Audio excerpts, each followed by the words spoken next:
When Rose received the acceptance letter from her dream college, she could hardly believe it. The university was one of the best in the country. Even better, it was a public one. So her parents could afford the tuition without too much worry. She was ecstatic. She jumped, laughed, and cried with them right there in their living room. All those years of hard work had paid off. She was in. Even though it was still early, they couldn't help but imagine a bright future for Rose, full of promise and success. But none of them could have expected that this was just the beginning of a long, challenging journey. Almost immediately, the university announced a big change. Classes would now be held at a brand new, massive campus, far away in a small neighboring town. Rose would have to move there, and her parents agreed. So, the tuition money they thought they were saving ended up going toward housing costs instead. It didn't matter though. For them, it was still a dream come true. Soon, thousands of students, including Rose, moved to that quiet little town. The town began to grow. Farmland turned into student housing and small businesses. Rose was lucky. She managed to find a small, affordable 3-bedroom house to rent, with 4 of her new college friends. However, the house was old, a bit run down, and a little spooky too, surrounded by green fields and big, mature trees. Peaceful during the day, but eerie at night. The area wasn't well lit. Frogs croaked, and strange animals called out from the darkness. One night, they even saw a striped snake slither across the front yard. If Rose hadn't lived there with friends, especially sharing a room with Jane, a brave girl, she would have refused. She hated creepy places. They rarely cooked, thanks to the cheap and tasty meals from nearby eateries. Along the way to their favorite one, they passed a cute little yellow house on a small piece of land. It looked brand new, with a neat and pretty little garden around it. They liked it a lot because it looked like something out of a fairy tale. It had been empty ever since Rose moved into the neighborhood. No curtains, no furniture in sight, no signs of life. Still, the place was spotless and well taken care of. Unfortunately, the house had a sad history. So despite its charm, people called it the House of Misery. From the stories they heard, the house originally belonged to a local family. Then, the father in that family fell seriously ill. He was in and out of the hospital, but eventually chose to stay home and face the end there. Sadly, his illness dragged on, and it was a long, painful journey. At his worst, he groaned and even screamed in pain. People could hear it from outside of the small house. The poor man suffered a lot before he finally died. His children, grieving and still shaken by their father's ordeal, couldn't bring themselves to live there. They just wanted to let it go, fast. They also needed money to cover the mountain of medical bills left behind. Even though the property market was hot, they sold it below market price. To a man from out of town. He was a father preparing future education for his son. He completely renovated the house because his smart son was confident he would get accepted to the university that Jane and her housemates attended. The boy was allowed to stay there while waiting for the results. But things didn't go as planned.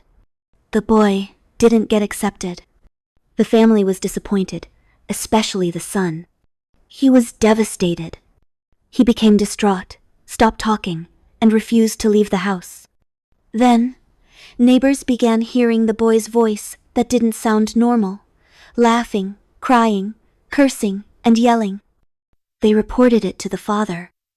So one day, the father, accompanied by some relatives, came to the yellow house to take the boy home by force. The son, broken and screaming, dragged out while the neighbors watched. Then, the house was left empty. The father asked the previous owner's family, who live around the house, to take care of the house.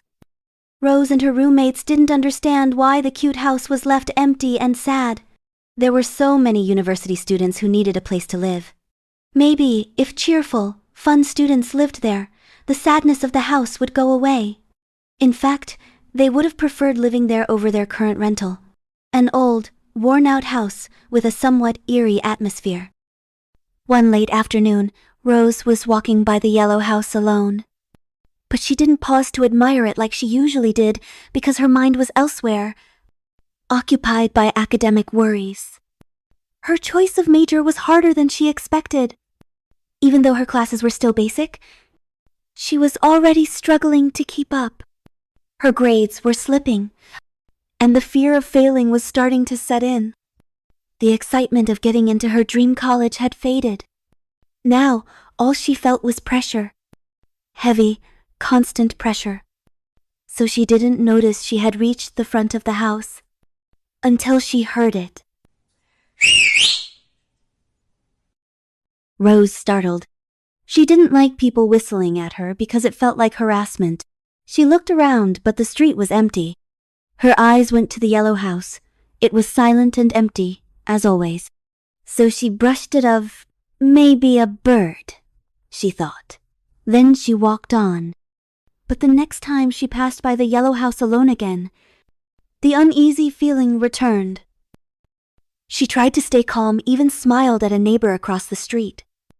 She avoided looking at the house.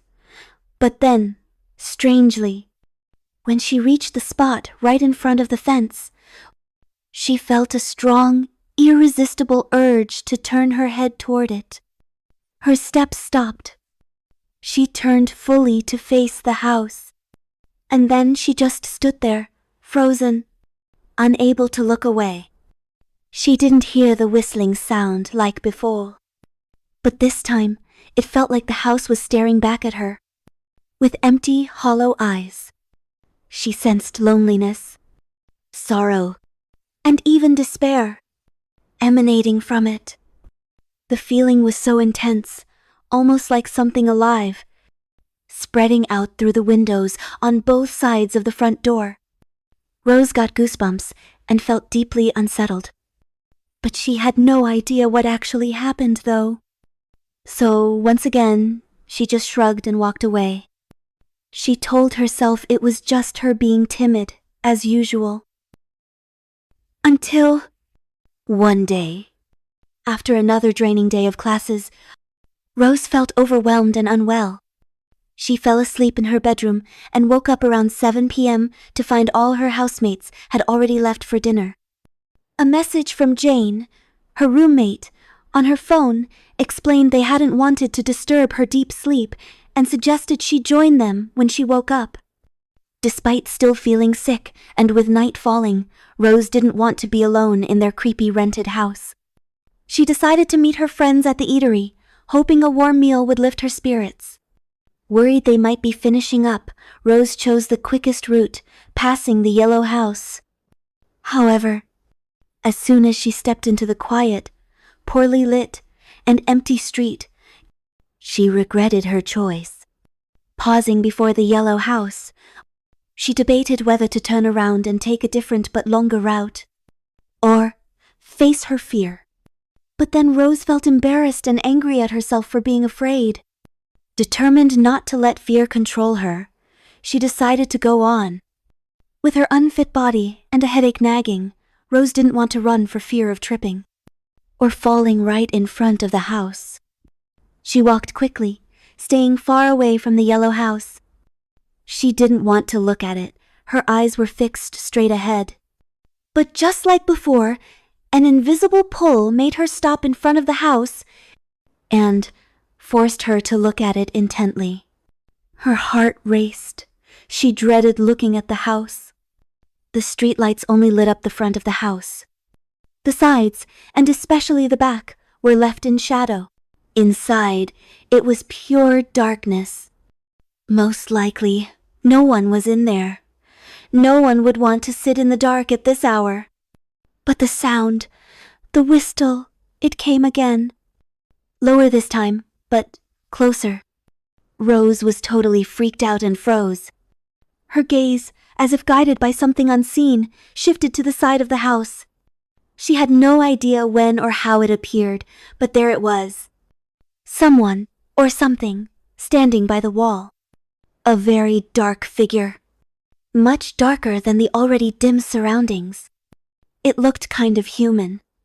But the way it moved, strange and unnatural.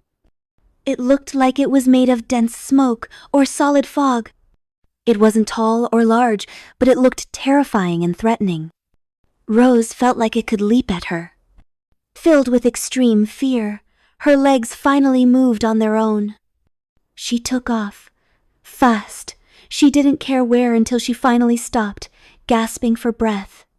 A group of girls walked by, laughing and chatting, their carefree voices in stark contrast to Rose's internal panic. Her mind was foggy. She didn't recognize them until she heard the call. "Rose!" Anne, one of her housemates, called out, waving a bag of food.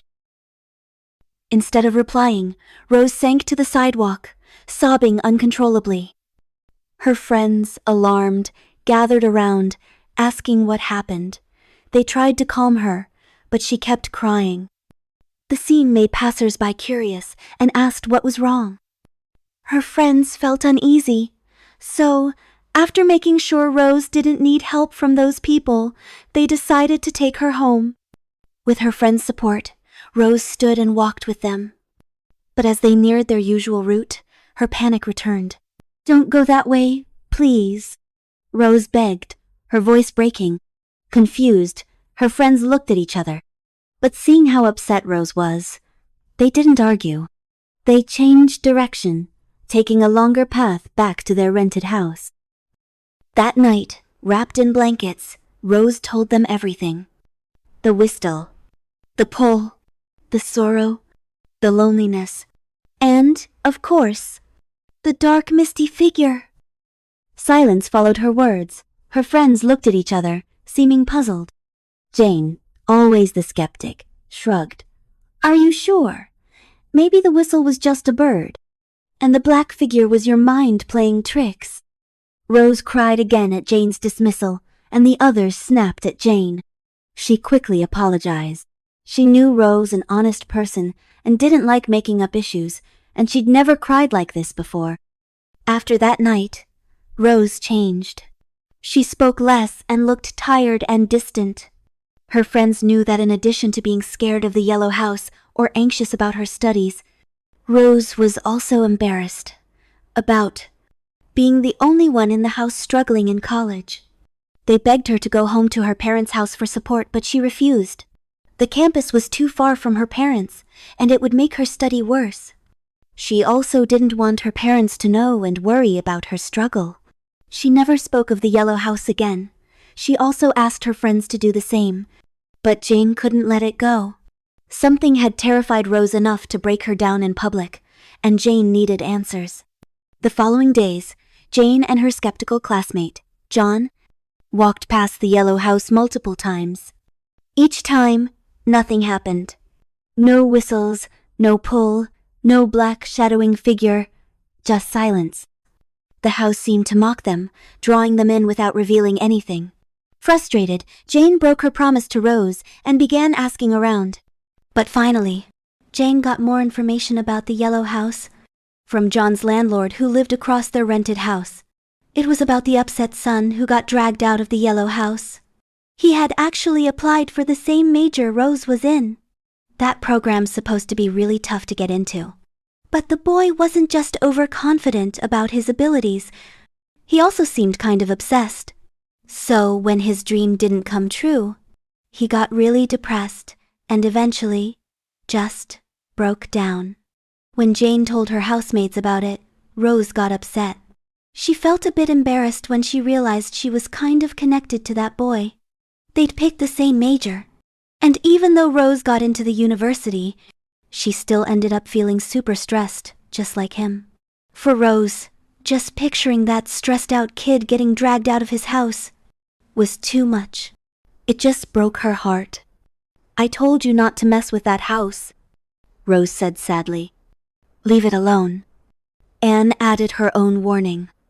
A student who was staying in this area once complained about ghosts in his room. The landlord accused him of making it up instead and almost kicked him out. The student finally left, not because of scary ghosts, but because of a scarier landlord. Even though she wasn't really satisfied with the outcome, Jane had to agree with her friends. She felt there was no point in stressing over the yellow house anymore. Then, On one quiet night, after hanging out with some friends, Jane and John passed by the yellow house again. Since they found nothing strange had happened, they didn't pay attention to it anymore. They chatted and joked in low voices to avoid disturbing the quiet. As Jane's chuckle faded, another chuckle echoed. And it was coming from the house. Stunned, they looked at each other and then at the house, but it stood still, dark, and silent. Curious, John approached the gate. Then,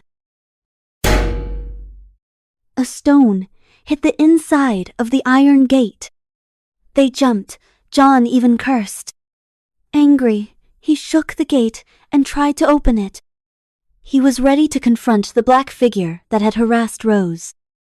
Jane yelled, "John, stop! That's somebody's house!" Before they could argue, an old man from the house across appeared behind his gate. "Hey, what's all the noise about?" he demanded. Jane quickly apologized. "We thought someone was inside. We heard sounds." The man scowled. "There's no one in there. It's empty. Just stay away." Jane quickly pulled the angry John away before he could argue with the old man. Back at the house, they told Rose everything. But her expression was distant. "Happy now?" she asked coldly and continued. "That house doesn't like being ignored, but it doesn't like being bothered either." Confused, Anne asked, "Huh? What do you mean?" Rose looked serious, replied, "Most ghosts in empty places scare people away. But this one, it wants attention." "Like an attention-seeking jerk," said Rose. Finally, Jane really made up her mind. No more creepy yellow house. None of them really knew why the house was so creepy. Was it because of all the bad stuff that had happened there? Like the first owner's long, painful illness before he died? Or the mental breakdown of the next owner's son after getting rejected from Rose's major? Or maybe just the fact that it had been empty for so long? Maybe it was all of that. Either way, Jane, Rose, and their housemates all agreed on one thing. Some things are just not meant to be disturbed. So far, the house hadn't actually hurt anyone, and they really hoped it would stay that way. They, especially Rose, just wanted to focus on school and forget about the yellow house. For good.